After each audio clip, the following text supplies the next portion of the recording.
Hello, and welcome to our Thanksgiving Week podcast of the MAC and MAC College Football Program right here on the Grueling Truth Network. I'm Sean McCormick along with my son Ryne. We're discussing NCAA football. Week 13, games spread all over this holiday weekend. Big weekend, big rivalry weekend, Ryne. Yeah, a lot of good games on the board, along with a lot of good NFL games tomorrow and some good turkey. Looking forward to it. Just watch that tryptophan and taking naps, you know? Let's see. Speaking of talking college ranks here, number 2 Ohio State taking on that team up north, as Woody Hayes used to say. The number 3 Michigan Wolverines. Then you go down south. You've got the Iron Bowl. Classic between Auburn and Alabama. Every year seems like it. Moving out in the Pacific Northwest, we have an apple-throwing battle between number 5 Washington and a tough 23rd ranked Washington State team. Now, some of the other rivalry games we're going to talk about include number 11 Louisville against the University of Kentucky, 14th ranked Florida traveling to 15th ranked Florida State. That could be one of the best games of the whole weekend. Vanderbilt playing 17th ranked Tennessee, and it's up there as rivalry year in, year out, waiting for it, but I'm not so much waiting for it this year. We're talking about Southern Cal, Notre Dame, 12th ranked Trojans, much better shape than a despondent Fighting Irish squad. And Ryne, while on the subject of Notre Dame, Irish being told earlier in the week by the NCAA, all their wins from 2012 and 2013 as well, those seasons are forfeited due to an academic misconduct case. Basically, a student trainer and a couple of student athletes were helping out other football players over the course of 18 credits over those 2 seasons. Notre Dame says it's going to be appealing the decision. I've got to ask you, is it the final straw? Is it the last nail in Brian Kelly's Irish coffin? If Brian Kelly's got a Notre Dame team going 8-2 into this week, I think we're reversing roles, talking about a different situation. But with everything that's happened in South Bend this year, I really think this is the final straw, as then we'll be looking elsewhere come the 2017 campaign. I kind of agree. I think it gives Notre Dame an out now. The AD previously, about week 5, had said they were still behind Kelly and behind his program building. I think that if you ask me, they're trying to sugarcoat it a little bit, saying that they're going to appeal the decision. But when you think about the higher-ups at Notre Dame and a lot of the big backers of that university, they've got to kind of have an Irish smile or an Irish wink in their eye as far as now being able to have an actual reason to get rid of Brian Kelly other than just his dismal performance this year. Well, and I think when you're looking at an institution like Notre Dame, if this were to go on at an Alabama or Ohio State, it might be wiped under the rug a little bit more than a institution that prides themselves on academic achievement. All right, now one other note, and we got to discuss the job Chuck Martin. A lot of people probably saying Chuck who? Chuck Martin, the Miami Redhawks coach, MAC coach. Boy, he has really done something special this year, huh? Yeah, I mean, first time a college football team has ever started 0-6 and then won their last 6 games to finish the year 6-6. They're actually bowl eligible now, and I think that says a lot about Coach Martin and keeping the guys focused. It's so easy to lose a team at 0-6, and looks like that was the point of the year where they turned it around. No, unfortunately for the Miami University crowd, when you see a coach do something like this, I mean, yeah, 6-6, they may get into a bowl, they may not. You got to realize there are some bigger schools maybe on the lookout for someone saying, hey, this guy knows what he's doing. He can keep kids interested even though they're not playing up to their potential. Well, and I think the main thing in this situation is focus.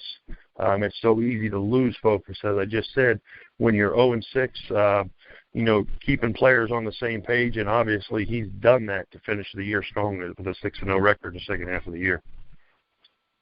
And just thanks for clicking on to Mac and Mac here on the Grueling Truth Network. Let's shift to this week's games. Let's start it out west. Fifth-ranked Washington going for the apple, signifying who is the best team in the state of Washington.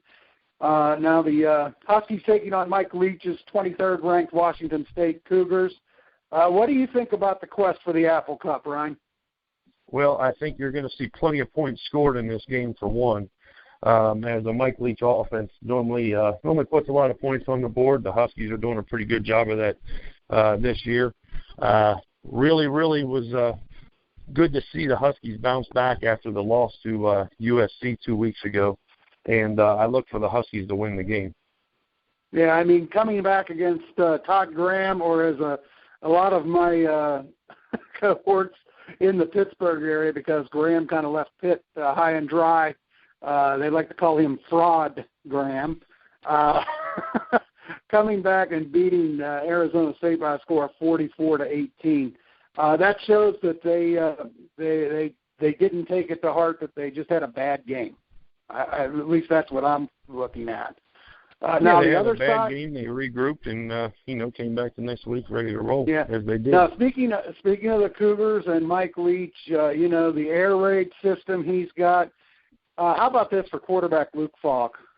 Not playing, by the way. Last year, Washington blew out Washington State, and Luke Falk was not part of that. I believe it was like a 45-0 score. Now, no player, including your quarterback, is good for 45 points. However, he's nearing the 4,000-yard passing mark this season, and he completes 71.4% of his passes. Now, and like we were talking about, you had mentioned Mike Leach and his penchant for passing the ball. He loves those crossing routes. He loves verts. This is not exactly a dink and dunk offense. So to complete over 71% of your passes really says something, because it is, Leach's air raid, it's a horizontal and vertical attack. I just when I saw those numbers, I was surprised, because usually when you're talking 70% above, you've got a West Coast style, or at least a medium range passing attack. Yeah, normally it comes with like a West Coast offense, run and shoot style offense, where you're throwing 3-yard mesh routes, 3-yard, 4-yard out routes, letting your receivers make plays. Like you said, he's taking shots down the field, and apparently doing a pretty good job at it as well. Yeah. Now go on the other side. Washington, much better balanced with the ball, rushing for over 200 yards in a game, each of 7 times this season. I think that's going to be the importance. You've got to keep Falk and the other Cougars offensive players off the field. And I think the Huskies, who are 7-point favorites, I think they're going to eventually do that. But like you, I'm looking at a score something like Washington 38-28. Yeah, I'm going to go a little bit higher. I'm going to say Washington 52-35. Wow. You think it's going to be that much? Because I know Washington scores, but once they get out in front, I think that ground game, if they do get out in front, the ground game is going to take over. Well, and the Washington State defense has definitely struggled this year, giving up at least 30 points a game. And you get a high-powered Huskies offense coming in there, I just look for them to take control of the game. Okay, now let's go from the land of Frazier down to the land of Tinseltown. Southern Cal hosting a 4-7 Notre Dame team. Fighting Irish reeling off the charts with that loss to Virginia Tech just a week ago. Number 12 USC, on the other hand, they're looking good. They're 17-point favorites.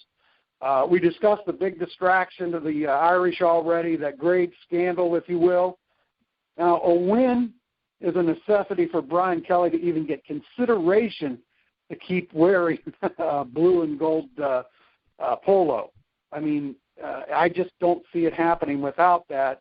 Plus, when you look at the other side for the Trojans, 7 straight conference wins, quarterback, Sam Darnold, a dominant factor for that.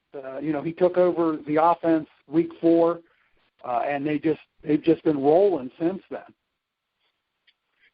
Well, let's not mince words about this game. Brian Kelly is playing for his job in Week 12 this week. Brian Kelly is absolutely playing for his job. He has a chance to stay at Notre Dame with a win against USC. However, I don't see it. I see USC covering the spread pretty easy. I'm going to say 41-14. Yeah, USC. I've got it looking the same way. That downward spiral just continues for the Irish. I've got USC 45-20. This is the MAC and MAC College Football Program on the Grueling Truth Network. Now, all but one of the remaining games we're going to be talking about have a Southern hospitality feel. We'll keep going down into Dixie, starting off at the Bluegrass State. Bragging rights between Louisville Cardinals fans and University of Kentucky followers up for grabs, at least figuratively. Granted, Louisville 11th ranked. Out of the ACC against an SEC Kentucky Wildcats team, the Cats, 26-point dogs here. Now, can emotions run that deep for Kentucky? Add the fact that Houston whipped up on those Cardinals last week. Do you see anything positive coming out of this contest for UK? No, I don't. And to be honest with you, I feel bad for the Wildcats.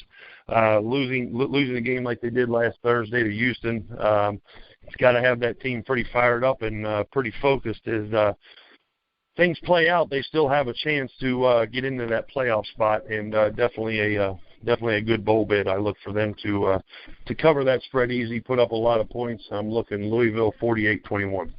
I'm even going farther. I think it's going to be in the 60s. I say 62-24. I think that the Cardinals, especially with their high-powered offense, I just don't think Kentucky can stay on the field. I really don't. The games at Papa John's Stadium in Louisville, it's going to be rocking.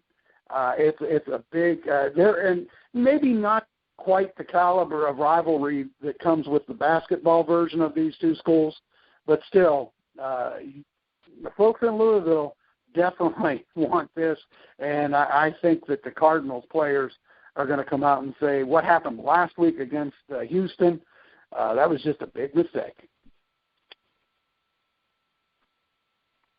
Now let's drop down a state.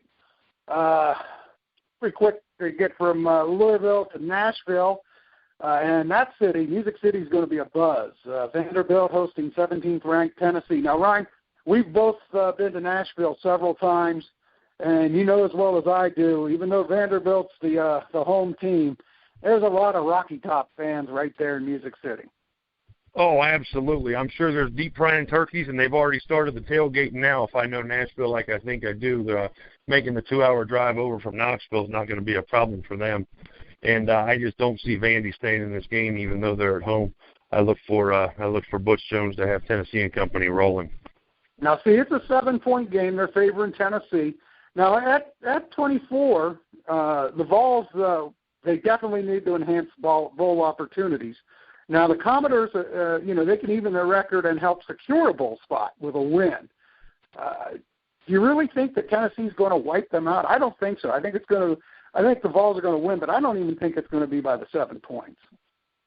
Well, I think I'm looking at a 35-17 game, Tennessee. Yeah, I'm looking more, say, like 35-31. It depends. A lot depends on maybe some defensive help on either side of the ball, or from either team, I should say. I just think that it's still be I think it'll be a good game to watch, but I don't think it's going to be a runaway for the Volunteers. Yeah, I think the difference maker could be the short trip that they have to make to Vandy, and Tennessee fans are absolutely gung-ho about their Volunteers, to say the least. Oh, yeah. Yeah. Now this next game we're going to discuss, going into the Sunshine State, number 14 Florida at number 15 Florida State.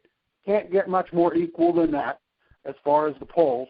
Now think of what's at stake here. It's not just a win, but winning the in-state recruiting battle has to be close to that. There's also, as added fuel to the fire, A win by Florida State, the Seminoles, it's actually going to be historical. It would mark the first time that a senior class for Florida State has ever swept both Florida and Miami.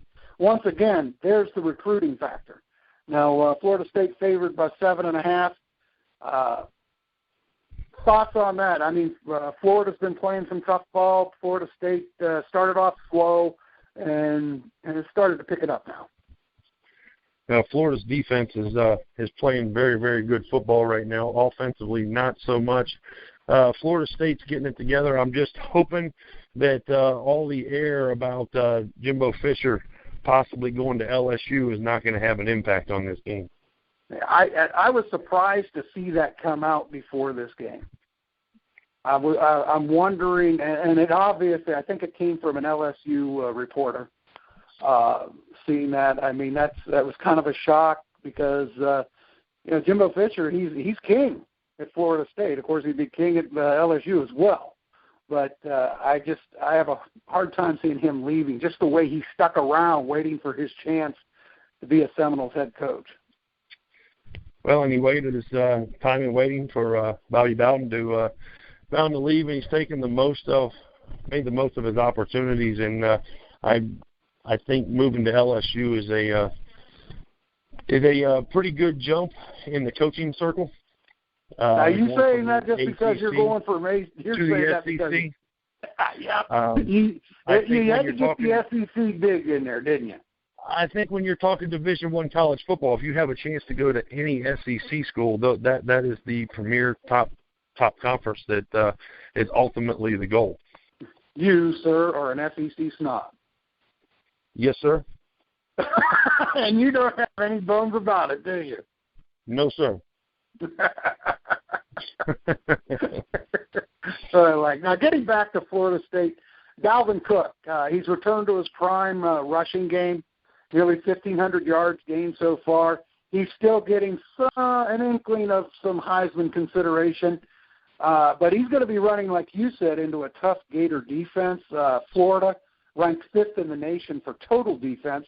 They're equally good at stopping the run and the pass.